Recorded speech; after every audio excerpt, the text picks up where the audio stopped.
If you are planning a trip to Iceland and you are worried about building an itinerary the wrong way, then this video is for you. Today I'll be breaking down a 10-day itinerary from Maya, who recently sent it to me, and even though his plan might be a little bit different from yours, there are things here that most people don't even realize, things that apply to all kinds of scenarios and different itineraries. So let's dive in. Alright, so let's open up Mayo's itinerary, and as we can see, the arrival day, he plans on sleeping in Reykjavík. The first thing, land in Reykjavík. So just be careful, you probably know that, but in case you don't land directly in Reykjavík, in the capital. You actually land in Keflavík airport, which is about 45-minute drive away from Reykjavík. And Keflavík, that's also where you'll be most likely picking up your car. Most of the rental companies, they are based right next to the airport, or they at least have a private shuttles that will take you for free directly to your rental car, which is usually not more than like 10-minute drive away. Then what you have here is Reykjavík city, so I expect that you probably want to do some basic exploration. And so what I would suggest is, for example, when we look at the map here, you can just start at the church and then basically walk down towards the ocean to this statue and then continue walking along the shore until you reach Harpa. And then from there you can decide whether you want to explore more of the downtown. You have this area here that has all kinds of different museums and also this Tjörnin lake. And from there you can cross back the main street and continue up to the Rainbow Street. And that street will also take you back to the church. And of course, it just depends how much time you have in Reykjavík, And you have also listed this hot dog stand here. I just want to say, expect that there is most likely going to be a lot of people there. It is in many guides and many people want to go and try it. One thing that I want to note, even though many people might not agree with me, in the end, this hot dog is basically the same hot dog that you will find in all sorts of gas stations around the country. And so, of course, the vibe isn't the same probably, but there isn't that much of a difference. Alright, and the next thing you have listed Sky Lagoon, which I think is a great option, especially if you are staying in Reykjavík and you just want to relax in a hot pool at the end of the day. Alright, day 2. A lot of hiking for the day. And the first one is Geysir, and then you have the hiking around the volcano. Geysir, honestly, I haven't been there yet. This is the popular hiking spot that's between Keflavík airport and Reykjavík city. It's probably worth it if the weather is good. If not, I would probably skip it. Then you have the volcano. I have a little bit mixed opinions on this because I think this place is definitely worth checking out if the weather is good. But, there currently isn't any volcano eruption. And so all you can see is basically just solidified lava, plenty of lava fields. But that's basically it. And there are way better hikes in Iceland. And I wouldn't really spend too much time there unless you are really into geology and you really want to check it out. One thing though that you can do is to at least drive the road that goes between Blue Lagoon and Town Grindavik. That's definitely worth checking out because you are basically driving the road that was covered by lava. They have since rebuilt it, but still there is some steam coming out from the side of the road, and it is a very serene place to see. So yeah, in my opinion, skip the volcano hike, but at least take a drive through the area. Then you have the Blue Lagoon here.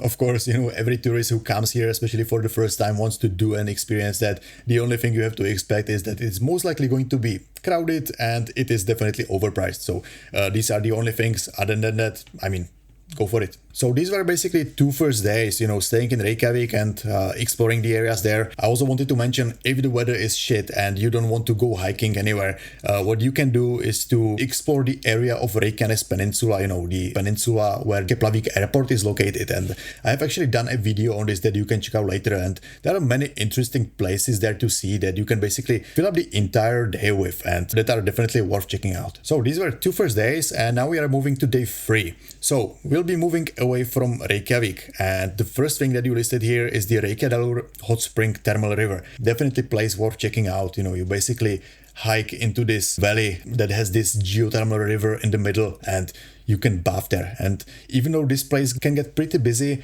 there is also a lot of space there, so the people usually spread out.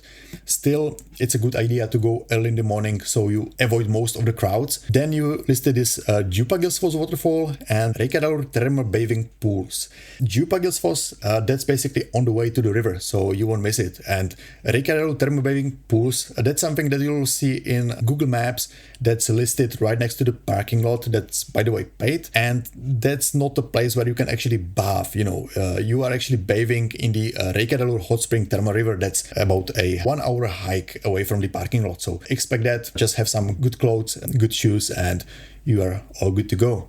After that, you have the Golden Circle. I would say that's one of the things that are just must do for those of you who are in Iceland for the first time, because even though this is one of the busiest places in Iceland, you get places like Gullfoss waterfall and Geysir, which are also the things that you listed here. So definitely check it out. One thing, you have Thingvellir National Park listed here. I always have a little bit mixed opinion on this. Even though on a nice weather day, this place is beautiful. You have this waterfall there and there is a rich history behind this place and the tectonic plates and all that, but I've always sort of found it a little bit underwhelming. It might be because of how busy it can get sometimes, or just because there are nicer, more exciting places to see in the area. One thing also, it will take probably a little bit more time there than you expect because there is a lot of walking involved. Then you also listed the Fríðheimar tomato soup. You might need to book a table there. I don't think that you can just show up. But now here is one thing that we definitely need to fix, and that is Kerlingarfjöll volcanic mountain range and Hveravellir, which is the place where you find the hot springs.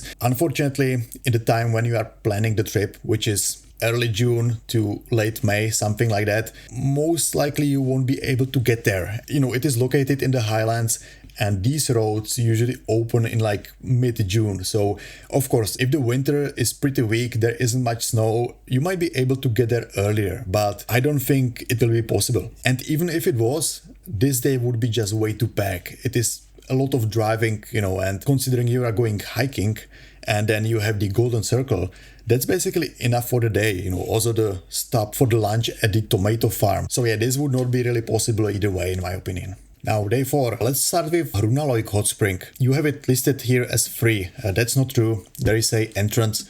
I'm not exactly sure how much it is. I'll just put it somewhere up here. But there is a entrance, plus they have opening hours, so you cannot really just show up. So check out the website, and there is more information there. Then we have Háifoss here, which is one of my favorite waterfalls in Iceland, and you might be able to get there at this time of the year. It really depends on how the winter is again, If there isn't much snow on the road and you can get there, it is definitely worth checking out. It is an amazing spot, but there is always a chance that the road might be still full of snow after the winter, so just keep an eye on the road.is and the road conditions updates. Then you have the black-red craters here listed. I'm not exactly sure if we mean the same thing, but if it's this one, then this is already on the F road. And the same thing as with the previous places that you have mentioned in your itinerary. Like if there is too much snow, you just cannot get there. But now there are things that we definitely need to fix, and I have to address the crater listed here and then the Landmannalaugar area. Same as with the previous places. This is most likely not going to be accessible at the time of the year that you are planning to visit Iceland. Landmannalaugar, it usually opens in mid-June. Of course, it can open earlier if there isn't much snow, but I wouldn't really count on that. Rather than that, focus on other places on the south coast, that are closer to the main roads. And I mean, if we open the map, you see there are so many other nice waterfalls and other spots that you can easily fill up your day with. Another thing that I would consider is, instead of trying and going to Landmannalaugar, that's most likely going to be closed, take a ferry to Westman Islands. That place is very underrated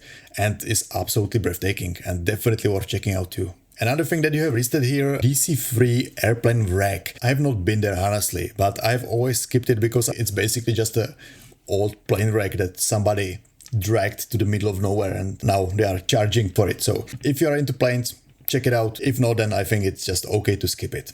Alright, day 5. So you got Skogafoss and Solheimajökull Glacier. Absolutely worth visiting, probably busy, but definitely worth seeing. And then you got all sorts of other places on this stretch of coastline, and so you can add things in or remove things, swap things, depending on how much time you have that day.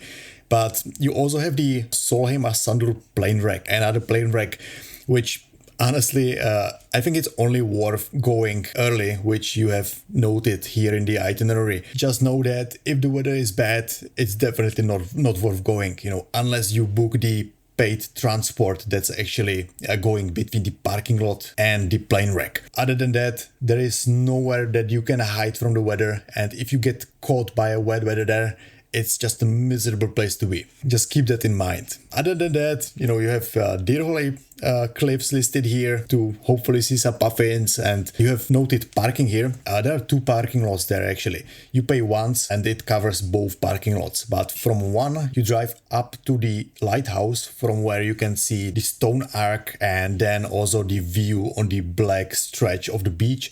Plus there are some other viewpoints around these cliffs there, and then if you drive down to the second parking lot, there is more viewpoints and nice places to see, and there is this popular rock that you have probably seen on the footage that's sticking out from the beach, and you are basically looking towards the Reynisfjara beach. And Reynisfjara, that's another place that you have listed here, plus the cave that's there. Again, you just pay once and it covers both places. Other than that, another black sand beach. This one is in town week, also worth checking out, especially if the weather is good. It's a nice place to take a relaxing walk and stuff like that. And if you have time in week, you can actually also drive up to the church. There is another beautiful viewpoint that sort of overlooks the entire town, and you can also see the beach and the cliffs in the distance, so that's also worth checking out. Also, I just noticed that you have listed Katla Ice Cave here, so I expect that you want to book a tour there. Cannot really drive your car there, and it is definitely worth checking out if you want to see the ice cave. Just watch your pacing basically, because you have already plenty of things on the itinerary, and so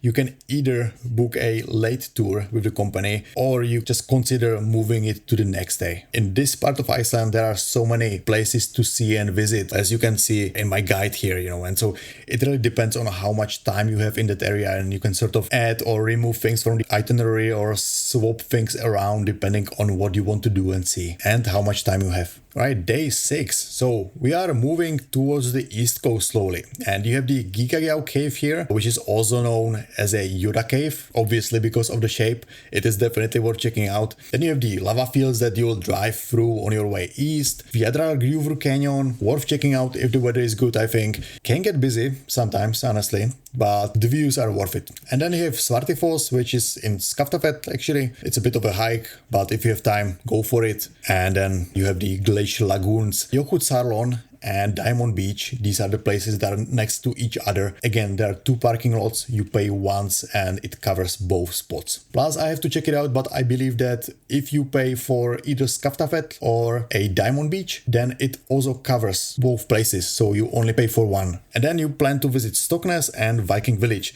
Again, these places are basically included in one entrance, or parking fee. So, and I have actually noticed that you have also listed it in day 7, so that's smart. Just decide on how the weather is. It's probably not worth going there if the weather is bad, because if the mountains are basically covered in clouds, there isn't really that much to see, and so on the bad weather day, I think that this place can be actually skipped. But let's continue with day 7 since we are here. So from Stokksnes, you are planning to continue to the east fjords, and here is some things that I want to point out. You have listed Hengifoss, which is a beautiful waterfall. There is a really nice hike to it, but expect that this alone will take you at least 2 hours as a round trip. And then you have also Seyðisfjörður and Stuðlagil Canyon, and driving to Borgarfjörður Eystri.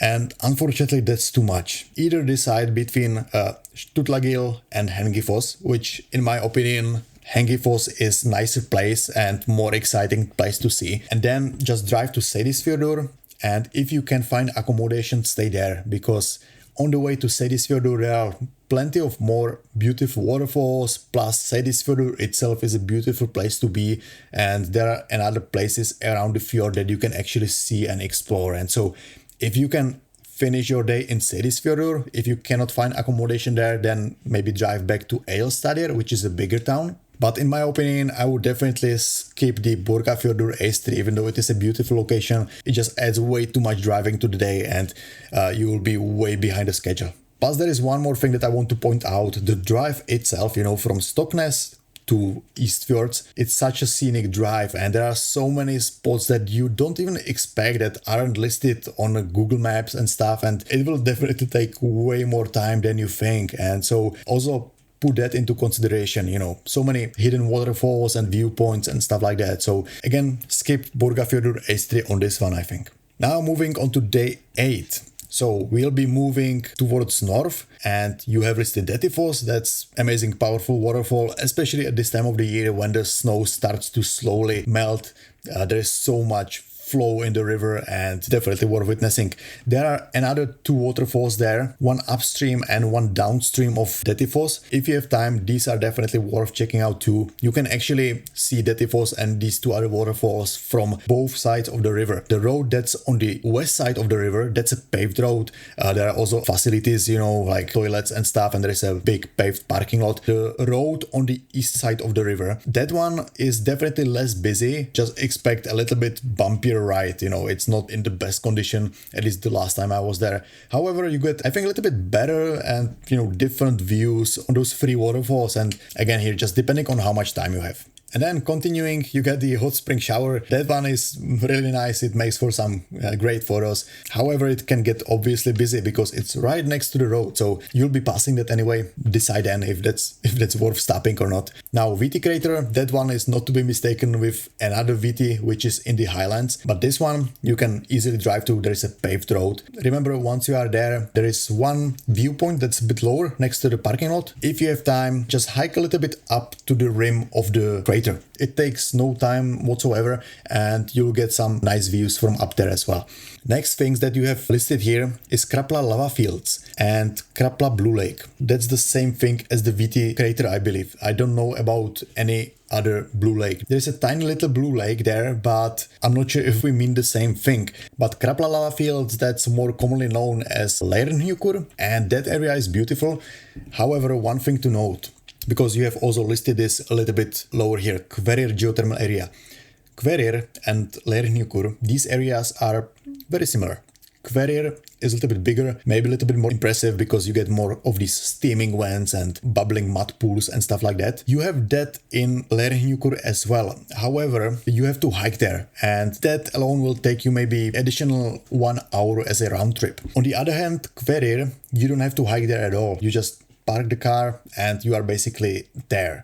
The only downside is that this area can get pretty crowded. So here, depending on how much time you have, I would probably decide based on that. Also, you'll be passing by Hverir, and so you'll see how many people there are. So if it's relatively empty, it's definitely worth checking it out. And then you have Grjótagjá, that's the geothermal lava cave, and here, I think it's only worth it if you are a photographer and you can take a camera there, put it on a tripod and do the long exposure photography. Otherwise, I don't find it that impressive because you have obviously seen that on the photos. It's like a beautiful steaming blue water and it looks really nice. But when you are there, it's basically just a black cave with some hot water in it.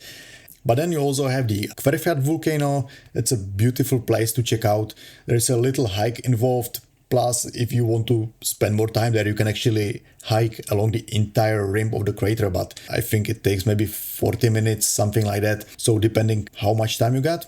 And then you have Mývatn natural baths, which is basically a cheaper and smaller version of Blue Lagoon. Now, Goðafoss, that definitely makes sense because it's basically right next to the road. And one thing I want to say, there are 2 parking lots on each side of the waterfall. The one that I usually prefer is the one on the left side.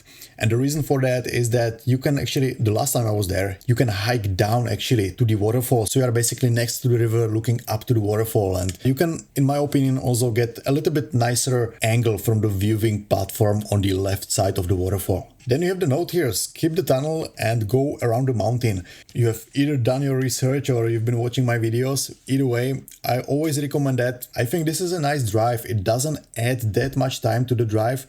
Plus, when you are descending into the fjord, you get some beautiful views from up there as well. So I think this is worth the extra drive. And then you have the secret private foss or waterfall. That one is unfortunately not that secret anymore because somebody has decided to put it on the Google Maps. Either way, check it out. If it's not full of people, it's definitely an amazing place because you are sitting in that random hot river and you are overlooking the fjord and there is a nice view of Akureyri town on the other side of the fjord. There's just one thing that I wasn't sure about because here you have also included this map which shows that you will continue driving around the entire Troll Peninsula and then end in Varmahlíð. Definitely not something that I would recommend doing on the same day because that drive from Akureyri around the entire peninsula, it adds definitely more time than you would expect, because that area is super scenic and there are plenty of viewpoints and nice places to see. So I would skip that and try to stay for the night in Akureyri if you can. Now day 9, and here's where we have to pause a little bit and talk about this. And I know that Mayo has mentioned it in the email, he wasn't really sure if that's actually doable. Let me tell you, definitely not what I would recommend, you know. It is so much driving that it is just not worth it. You will spend most of the time on the road and you'll be definitely behind the schedule. What I would do, skip that. Westfjords, that's area that deserves its own separate trip. You can spend so much time there. The driving around the Westfjords just takes so much time and there are so many places to see that you can easily spend a week there and still not see everything. So instead what I would do, and that's something that we can see on day 10, you have actually mentioned that you also want to explore Snæfellsnes Peninsula. What I would do is basically drive from north over to Snæfellsnes Peninsula and cover the north part of the peninsula, and then on day 10 continue on the south coast of the peninsula, cover all the spots there, and then continue down to Keflavik, where you are returning the car at the end of the day. Snæfellsnes Peninsula is an amazing place. It's also called Iceland in miniature, for the reason that there are so many places that you find all over Iceland packed into the one area. If you can spend 2 days there, you definitely won't regret, and I would definitely recommend this. And then before you return the car and you still have some time, explore more of the Reykjanes Peninsula. There are so many places to see. Or if you have already explored Reykjanes Peninsula on day 2 that we have already covered, then consider maybe something like hiking to Glimur waterfall. It's a beautiful hike, beautiful waterfall, and perfect way to fill up your time before you return the car in Keflavik. Other than that, I think that the itinerary is already looking pretty solid. The only thing I would probably do right now is that if you are already using My Iceland map, just build your itinerary directly inside of the app. It is just way cleaner and easier to navigate. And once you do that, maybe fill it up with a few spots that are less visited. You have already done a good job with filling it up with some great spots, but adding these local gems will definitely put that cherry on top. And also, before you go, I just want to say that there will be a link in the description of this video, so if you'd like me to review your itinerary, you can submit that through that link. And so I hope this helped, and I'll see you in the next one.